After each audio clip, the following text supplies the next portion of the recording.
I don't know about you, but it feels like a little bit of a flip-flop. When I ask people what the difference between the Old and New Testaments are, oftentimes they say, the Old Testament's filled with a really angry God, and the New Testament's got a really gracious, loving God. And here Jesus has spoken the words that are often called the little apocalypse, because in those words there is a sense that the very stones we have trusted will fall about us. The things, the institutions that we thought were important, the constructs of our lives will come apart. All those pieces will fall to the ground. And our job is to witness and endure. And then the prophet Isaiah is just like, hey, I'm making a new thing. Everybody's going to live in their own house. You'll build your house. It won't be like a workman who builds a really beautiful mansion and then somebody else lives in it. You'll build your house. You'll live in it. You'll love it. There'll be plenty to go around. Everything will be good. Seems like a flip-flop, doesn't it?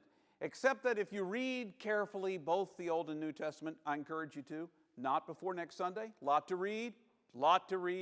No assignments. I will not be doing a quiz on you next week.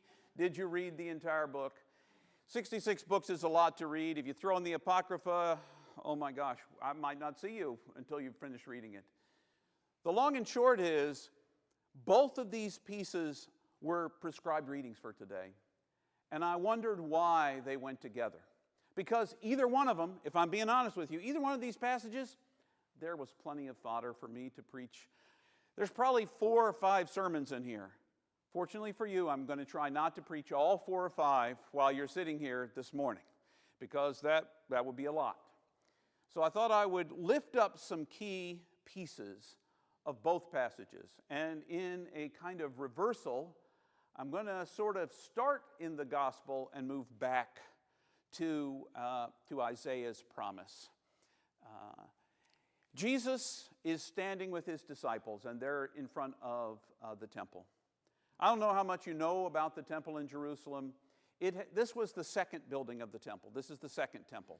The first temple was built long before this, and it was destroyed during one of the Babylonian, Assyrian invasions, completely wiped out. It was rebuilt. The temple was rebuilt by Herod, because he was trying to get in with the people, being seen as a good guy. So he rebuilt the temple. And it was a beautiful temple, apparently. I haven't seen any photographs. No one was there 2,000 years ago to take a good shot. But it was apparently very beautiful. It was meant to give praise to God, much as our space is. You look at this space, you see the beautiful stained glass windows. Soon I think we're going to be having 4 more stained glass windows up here in front. All these pieces are beautiful adornments that remind us, they're designed to remind us about who God is. And that's what they saw when they said that. And Jesus said, it's really cool that you've got these stones and that they've been built and that they look really cool. But these stones are going to come down. They're going to fall. Now, I don't know if any of you have ever experienced any tribulation, challenge, trouble in your life. Maybe the answer is no, it's just been smooth sailing since it started. Never got A+ on every single test in school. Life has been smooth. I got every job I applied for. I was always given a raise. My life is amazing. Look at me now. Now, maybe if that's you, this isn't for you. You can just kind of ignore what I'm going to say. But if you've ever faced challenges in your life, it seemed insurmountable. Jesus says that the temple is going to come down. And the funny thing is, about 40, 50 years after his crucifixion, it did. They started a rebellion in Israel, and Rome was still pretty powerful. And they destroyed the temple all over again. All that's left for us today is the Wailing Wall. That's all that's left of that second temple, that sacred space. And so they imagined this temple would always be there, that this was the way they understood or saw God's promise, this building, these rocks. So what happens when the very things you have put trust in come apart? a relationship, a job, an institution. If we're really honest, the 21st century has been a time when the church on the whole has kind of been in trouble. It's an institution that we thought would always remain. I have colleagues who point to me and say, remember the 50s? And I'm like, no.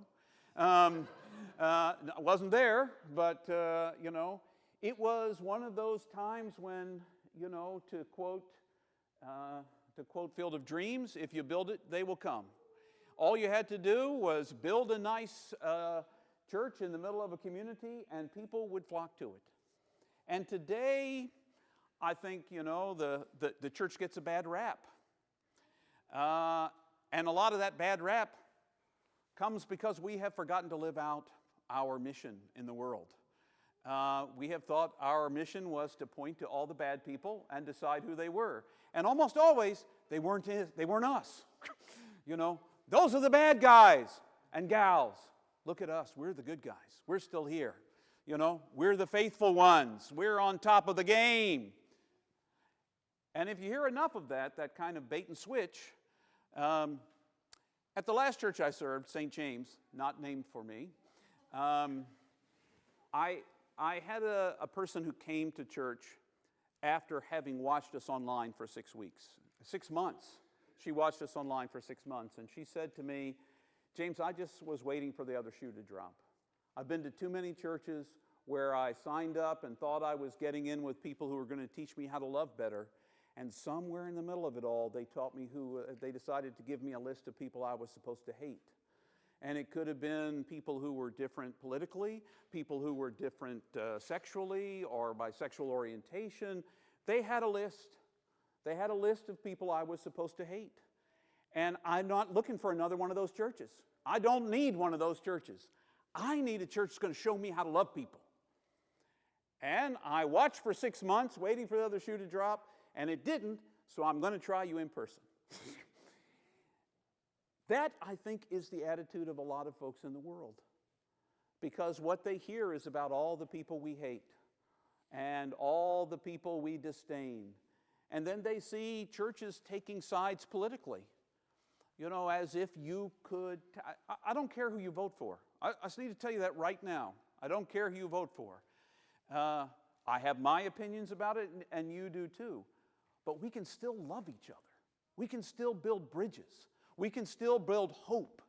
And as long as we continue to stand for that, I'm not going to stand up here on a Sunday morning and tell you, you've got to vote for X person.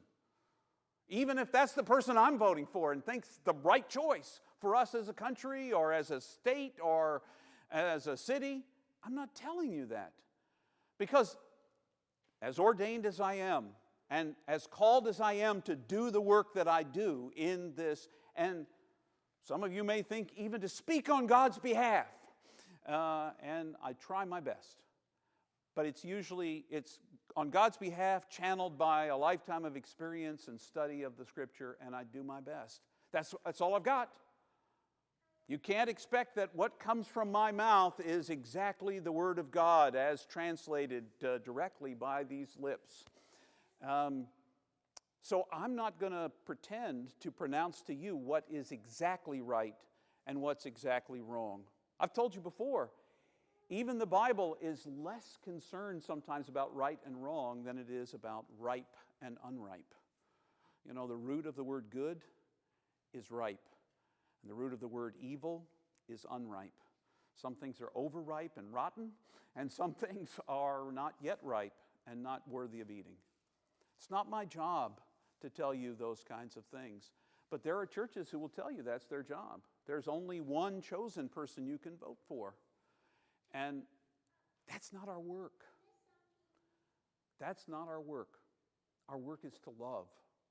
Our work is to love. And let that love show out in the way we vote.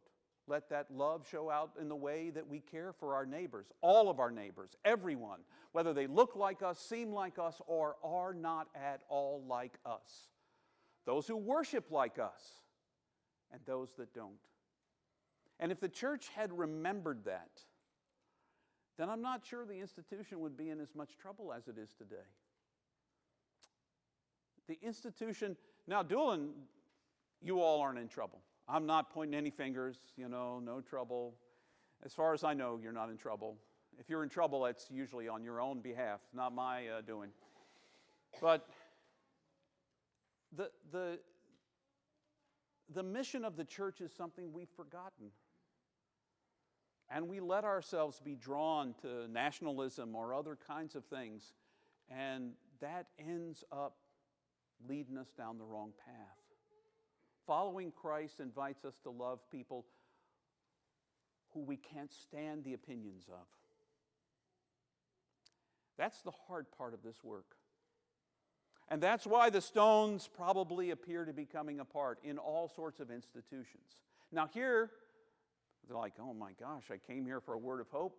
Boy, he's leaving me in the dirt. Come on, give me something, James. Give me something. Jesus says in this passage that people will know our faith by how we endure in times of greatest hardship. Not how we look when everything's going smooth.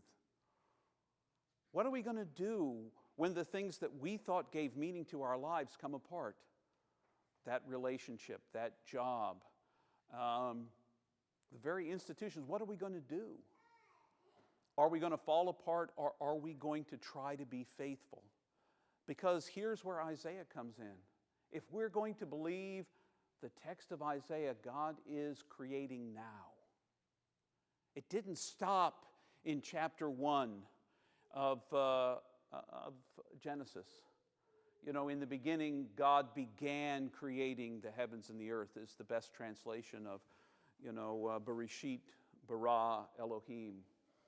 In the beginning, God began creating, and God is still creating. And out of the worst moments,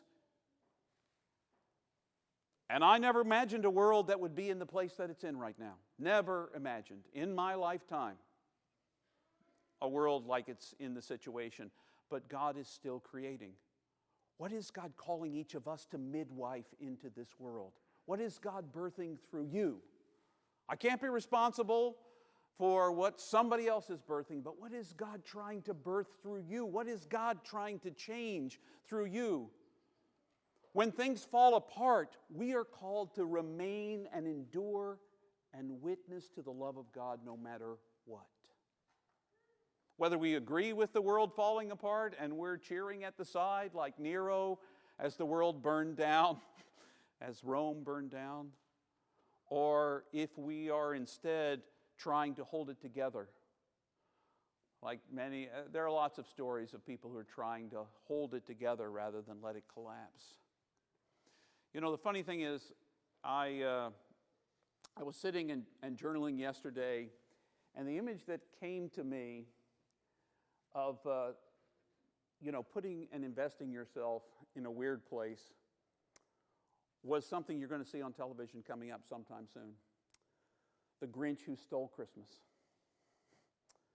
Because the Grinch was convinced that the stuff made Christmas, that the food made Christmas, that the trees and the decorations made Christmas, and all the things underneath the trees made Christmas. And he stole it all.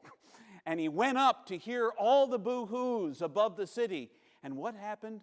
The who's all, I know, it's not a true story.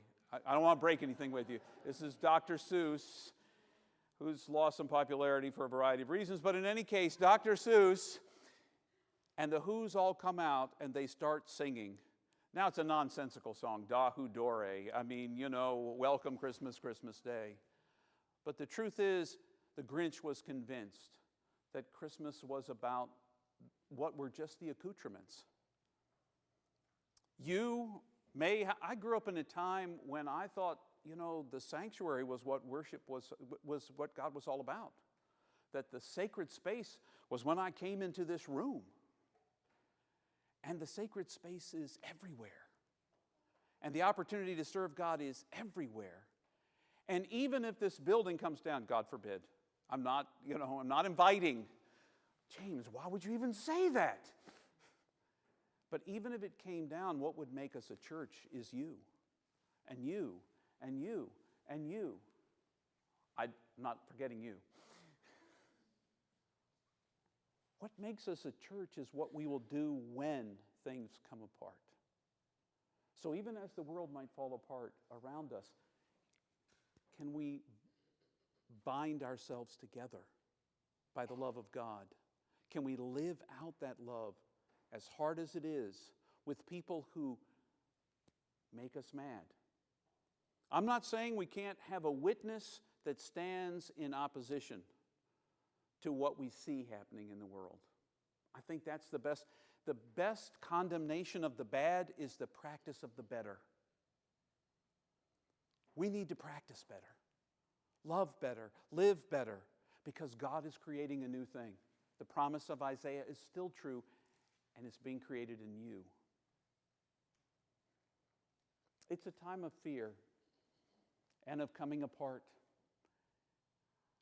And I'm not saying let's all go out and sing a song, Dahu Dore, because it's coming apart. What I'm saying is, in these moments when our faith is tested, let's hold tighter together and hold tighter to God. Because that way we will truly be the witness, as we've said our mission is, to make disciples of Jesus Christ for the transformation of the world. We can do this. I see the ways you witness to God's love. More than 340 people served last week at Ministry of Hope. All sorts of other things that we do. I'm proud of the work that you do, but when the going gets tough, the tough gets going. Let your faith shine out in the hardest moments, and these may be those moments. Those are my thoughts about the two passages we shared this week. It's an opportunity for us to respond to the Word in our lives.